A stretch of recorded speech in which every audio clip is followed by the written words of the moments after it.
Au nom du Père et du Fils et du Saint-Esprit. Amen. La paix de Jésus soit dans votre maison, sa paix et sa joie. Alléluia. J'espère que vous allez bien. Nous lisons le Saint-Évangile selon Saint Luc, chapitre 6, versets 43 à 49. Que ta parole rentre dans mon esprit, que ma bouche proclame ta parole et que mon cœur l'accueille. Amen. Alléluia. Il n'y a pas d'arbre sain qui donne de mauvais fruits, ni d'arbre malade qui donne de bons fruits. D'ailleurs, chaque arbre se reconnaît à son fruit. On ne ramasse pas des figues sur des épines, on ne vendange pas de raisins sur un buisson. L'homme bon dit ce qui est bon à partir du bon fond qui est en lui, mais l'homme mauvais fait sortir le mal du mauvais fond qui est en lui. La bouche parle de l'abondance du cœur. Pourquoi ne donnez-vous ce titre Seigneur, Seigneur, et ne faites-vous pas ce que je dis? Celui qui vient à moi, qui écoute mes paroles et les met en pratique, je vais vous en donner une image. Il ressemble à un homme qui a bâti une maison.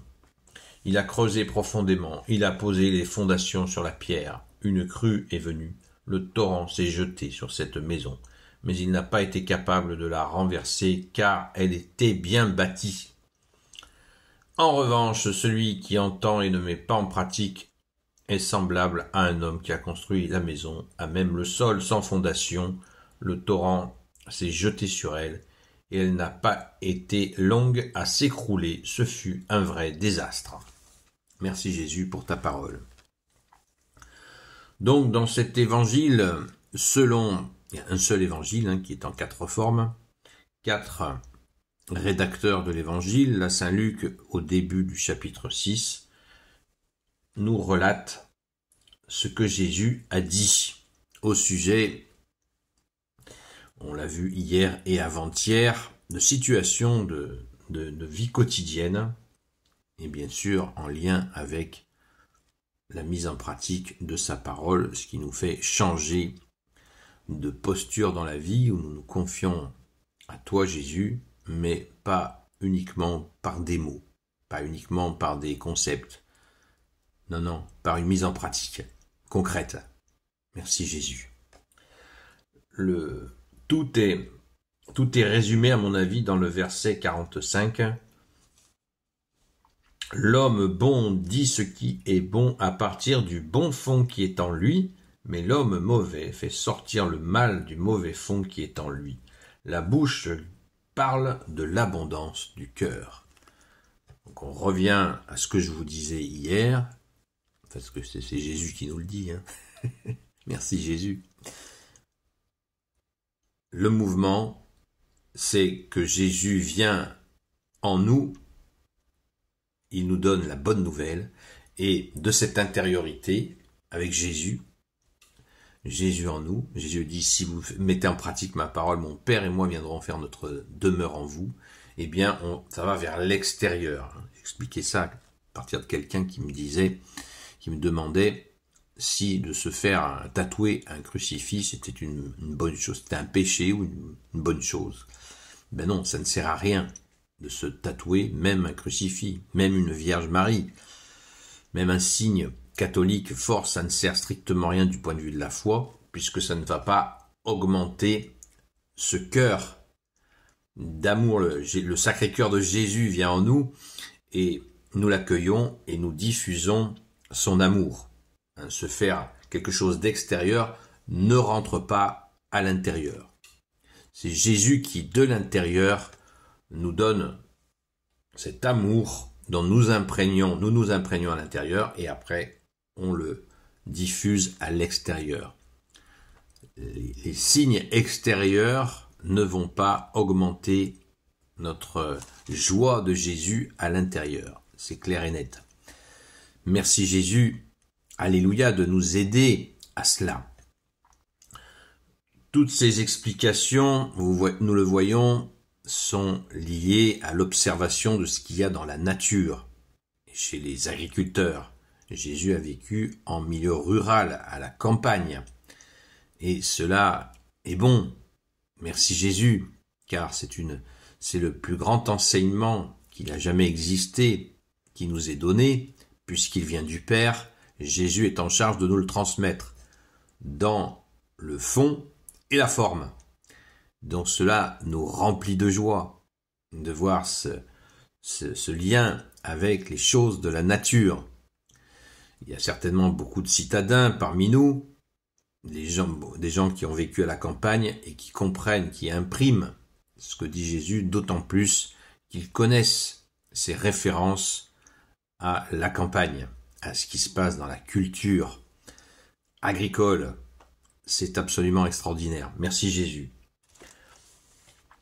Et comme toujours, quand Jésus nous enseigne, on le voit du verset 43 au verset 45, eh bien, Jésus en remet une couche et une surcouche. Ça s'appelle de la pédagogie extrêmement active, avec cette image de celui qui construit sa maison sur le roc que tu es Jésus et celui qui construit sa maison sur le sable.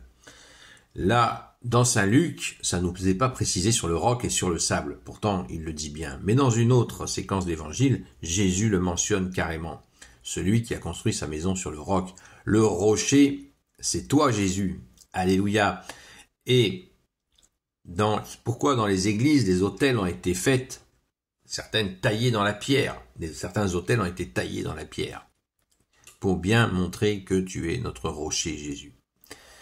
Et nous ne construisons pas notre maison sur du sable, mais en profondeur sur ce fameux cœur qui nous habite, que tu es Jésus, ce cœur d'amour, de justice et de miséricorde. Mettre en pratique. On ne se contente pas d'apprendre des choses, il faut impérativement les mettre en pratique. Dans une autre séquence, Jésus nous dit, ne dites pas Seigneur, Seigneur. Il ne suffit pas de dire Seigneur, Seigneur pour... Non, Jésus nous dit, il ne suffit pas de dire Seigneur, Seigneur pour entrer au paradis. Pour entrer au paradis, il faut faire la volonté de son Père. Ah bon? Quelle est cette volonté de son Père? Eh bien, la volonté du Père, de Jésus, notre Père, c'est que nous accueillons son Fils, puisqu'il l'a institué seul sauveur du monde. Voilà, c'est clair. Merci Jésus. Au verset 46, Jésus en remet une couche en disant « Pourquoi ne me donnez-vous ce titre Seigneur, Seigneur, et ne faites-vous pas ce que je dis ? Seigneur, Seigneur, Seigneur, Seigneur. » Et derrière, il n'y a rien, il n'y a pas d'acte. Jésus ne veut pas d'hypocrisie. Il en a souffert lui-même des hypocrites qui l'ont condamné à mort. Merci Jésus d'être offert pour nous et d'être ressuscité. Donc attention à ne pas tomber dans cette attitude de pharisien, de maître de la loi, quoiqu'ils n'étaient pas tous comme ça, mais beaucoup étaient tombés dans cette religiosité qui consiste à faire, en gros, fais ce que je dis et fais pas ce que je fais. Tu nous donnes, bien-aimé Jésus, bien des explications pour justement pouvoir mettre en pratique ta parole. Et ça, c'est fondamental. Ne soyons pas des chrétiens de surface, mais d'intériorité. On le voit, encore hier soir dans le direct, une personne disait des choses, je disais, mais ce que tu dis, tu es catholique. Ah, ça n'a pas de sens d'un point de vue catholique, ce que tu émets comme chose. Il faut réfléchir aux mots que tu utilises. Ah, mais non, c'est comme ça, on fait comme ça entre jeunes. Ben non, c'est pas une histoire de jeunesse ou pas jeunesse. C'est une histoire, tout simplement, que c'est du sens, ce que l'on dit. Que c'est un lien avec, justement, le concret de la parole de Jésus mis en pratique. Alléluia, merci Jésus. Tu es le roi de gloire, le Dieu de nos vies. J'aime bien dire cette phrase parce que c'est le Dieu de nos vies pratique.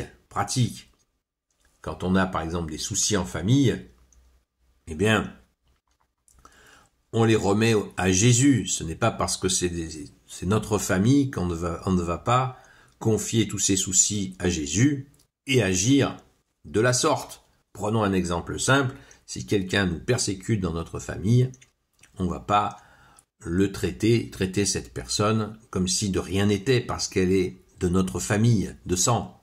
Non, Jésus déjà nous a mentionné que notre vraie famille, ce sont justement ceux qui écoutent et qui mettent en pratique la parole. Jésus nous dit, dans une autre situation, nous dit, je ne suis pas venu amener la paix dans les familles, mais l'épée. Et oui, la division. Jésus nous dit qu'il a amené la division. La division de quoi? Entre le bien et le mal. Et c'est pas parce que c'est notre famille qu'on doit accepter d'être maltraité. Certes non, certes non. Vous voyez, une mise en pratique très concrète qui nous demande un travail colossal chez certaines personnes.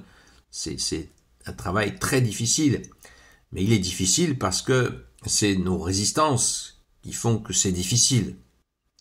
Alors, offrons ces résistances à Jésus et considérons que notre vraie famille, c'est ceux qui écoutent la parole de Jésus et qui la mettent en pratique. Alléluia. Allons à l'essentiel, c'est-à-dire, Jésus le résume parfaitement, là où est ton cœur, là aussi est ton trésor. Là où est ton cœur, là aussi est ton trésor, ou encore, cherche le royaume des cieux et sa justice, et tout te sera surajouté. Très important, fondamental, car sans justice, l'amour ne passe pas. Et oui, il faut la justice. Et bien sûr, avec la miséricorde qu'il nous faut mettre en œuvre quand Jésus nous montre qu'il faut le faire. Merci Jésus, alléluia. Gloire soit au Père et au Fils et au Saint-Esprit, maintenant et toujours et pour l'éternité. Amen. Ô Jésus, toi qui peux tout et qui portes tout, toi le Sauveur, toi l'Emmanuel, je te confie toutes celles et ceux qui regarderont cette vidéo, ainsi que leurs proches, selon ta seule volonté, ô Jésus. Sainte Marie, Reine des cieux, toi l'Immaculée Conception, toi qui écrases le serpent, toi qui es la lune sous tes pas, toi notre Mère Notre-Dame. Saint Joseph, toi le juste et le saint, toi le sage, toi la terreur des démons, toi le saint gardien de la Sainte Église catholique apostolique. Sainte Marie-Madeleine, notre chère sainte patronne, et vous, tous les saints et saintes, amis de toi Jésus, Saint Michel Archange, Saint Gabriel Archange, Saint Raphaël Archange, et vous, tous les anges qui te servent au Jésus, je vous confie toutes celles et ceux qui regarderont cette vidéo, ainsi que leurs proches, selon ta seule volonté au Jésus. La paix de Jésus soit dans votre maison. Je vous donne rendez-vous ce soir à partir de 20h jusqu'à 22h sur la chaîne Seul Jésus Sauve sur TikTok. À très vite!